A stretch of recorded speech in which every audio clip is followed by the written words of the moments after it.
안녕하세요. 지게책입니다. 제가 오늘 소개할 책은 할레드 호세이니의 1000개의 찬란한 태양입니다. 연을 쫓는 아이를 너무 재미있게 읽고 나서 주문한 1000개의 찬란한 태양인데요. 2007년에 나온 책인데 아마존 베스트북 1위를 계속했다고 합니다. 연을 쫓는 아이가 전쟁의 참상 속에서 미국으로 망명한 한 가족의 이야기를 남자 주인공으로 썼다면, 이번 책은 1988년부터 2003년까지 소련이 아프가니스탄을 침공한 뒤부터 공산주의로 지휘자가 여러 번 바뀌었다가 결국 탈레반이 장악했다가 끊임없는 내전과 미국과의 전쟁으로 정신없는 나라를 배경으로 두 여인의 삶을 이야기합니다. 1부는 마리암의 이야기가, 2부는 라일라의 이야기, 그리고 3부는 함께 살게 되는 두 여인의 이야기가 나옵니다.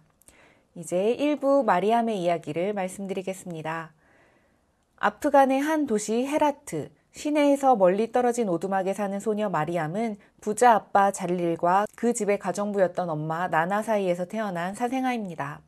아빠 잘릴은 부인 셋과 10명의 아이들이 있었습니다. 아빠와 같이 살지 못하고 엄마와 단둘이 오두막에서 자란 마리암은 그래도 아빠가 찾아오는 매주 목요일을 손꼽아 기다립니다. 아빠는 매주 찾아와 다정하게 마리암과 놀아주었습니다. 학교에 따로 다니지 않는 마리암에게 정기적으로 찾아와주는 고마운 선생님 파라줄라도 있었고, 그녀를 챙겨주는 주변 몇몇 사람들도 있었습니다. 하지만 엄마 나나는 항상 자신의 삶을 비관적으로 생각했습니다. 15살이 된 마리암은 자신의 생일날 아빠가 운영하고 있는 영화관에 가고 싶다고 했으나 아빠는 마리암을 데리러 오지 않았습니다. 그래서 직접 아빠를 찾아 나서려 하는 마리암. 나나는 그런 마리암에게 네가 진짜 간다면 죽어버리겠다고 말했지만, 그런 엄마를 뒤로 한 채 아빠를 찾으러 직접 나섭니다. 아빠의 집으로 찾아간 마리암은 초인종을 눌렀지만 아빠는 나오지 않았고, 그렇게 문 밖에서 밤을 지새우게 됩니다. 다음 날 아빠의 운전기사가 나와서 그녀를 다시 집에 데려다 주겠다고 하는데, 아빠를 꼭 만나고 싶었던 마리암은 집 2층 창문을 올려봤다가 아빠가 다급히 커튼을 치는 모습을 목격하게 됩니다. 상처받은 마리암은 집으로 돌아옵니다. 그런데 실제로 엄마가 목을 맨 채 자살한 것을 목격하게 됩니다. 엄마가 죽고 난 뒤 아빠의 집으로 오게 된 마리암. 아빠의 세 부인과 배다른 형제들이 있는 그곳에서 불편하게 며칠을 지내게 되는 마리암인데요. 어느 날 그들은 마리암을 불러 청혼자가 있다고 말합니다. 상대는 아프간의 수도 카불에서 온 아내와 사별한 45살 구두장인 남자 라시드. 당시 마리암의 나이는 겨우 15살이었습니다. 간단하게 율법학자를 불러서 결혼 서약을 합니다. 그리고 마리암은 아빠에게 마지막으로 존경했지만 다시는 만나지 말자고 말합니다. 마리암을 향해 얼굴을 들지 못하는 아빠인데요. 그렇게 고향을 떠나 모든 것이 낯선 도시 카불에서 살게 되는 마리암. 비교적 자유롭게 지냈었던 마리암이었지만 라시드에 의해서 몸 전체를 가리고 눈만 내놓게 되는 부르카를 항상 입게 됩니다. 처음에는 라시드가 굉장히 잘해줬습니다. 그리고 마리암은 임신을 하게 되는데요. 아들일 거라며 엄청 좋아하던 라시드였어요. 근데 그러다 유산을 하고 말았습니다. 그 후로 18살이 될 때까지 총 7번의 유산을 하게 되면서 마리암은 점점 천대받기 시작합니다. 어느 날 밥이 딱딱하다고 짜증을 내다가 마리암에게 자갈과 모래를 가져와 씹게 합니다. 마리암은 어금니가 부러집니다. 그 후 그의 끊임없는 학대가 시작됩니다. 2부에서는 라일라가 등장합니다. 1988년 엄격한 엄마 파리바와 다정한 아빠 바비 아래에서 오빠들과 함께 자라는 9살 라일라. 아빠는 학교 선생님이었지만 정권이 바뀌며 일을 못하게 되었고, 집에서 항상 책을 읽으며 라일라에게 많은 것들을 가르쳐주는 사람입니다. 그리고 라일라와 단짝 친구인 11살짜리 소년 타리크가 나옵니다. 두 사람은 항상 붙어 다닙니다. 1992년 제네바 조약으로 소련이 철수하고 공산 정권이 무너진 뒤 내전이 발생합니다. 카불은 매일매일 폭격이 떨어지고 총성이 끊이지 않는 무서운 도시가 됩니다. 라일라의 오빠들은 전쟁 중 사망하고 엄마는 미쳐갑니다. 그리고 라일라의 단짝 타리크의 가족들은 아프간을 떠나 난민이 되어 파키스탄으로 향합니다. 타리크는 파키스탄으로 떠나기 전에 라일라에게 같이 가자고 했지만 라일라는 아픈 엄마를 두고 떠날 수가 없었습니다.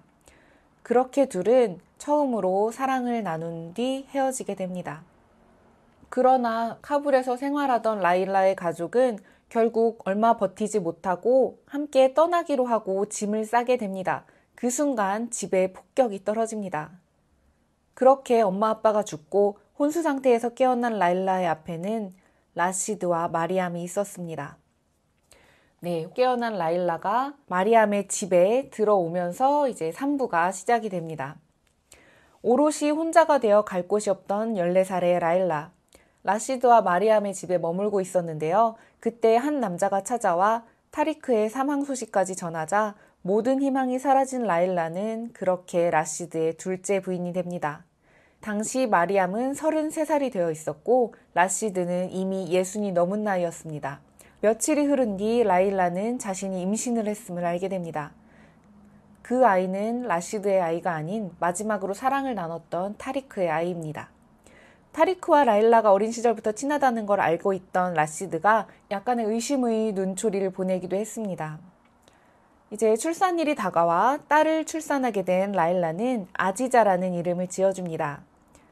그런데 아들을 기대하다가 라일라가 딸을 낳자 태도가 돌변하게 되는 라시드.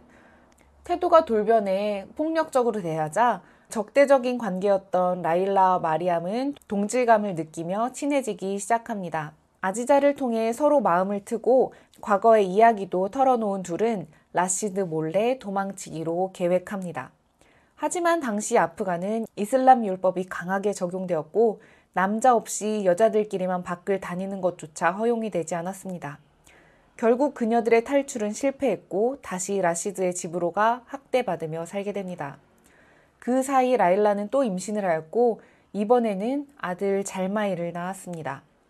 아들이기 때문에 잘마이를 굉장히 애지중지해주는 라시드인데요. 그때쯤 탈레반이 지휘권을 잡은 아프간은 폭격과 총격의 연속이었습니다. 라시드의 집도 생활고에 시달리기 시작했고 라시드는 딸 아지자를 고아원에 보내버립니다.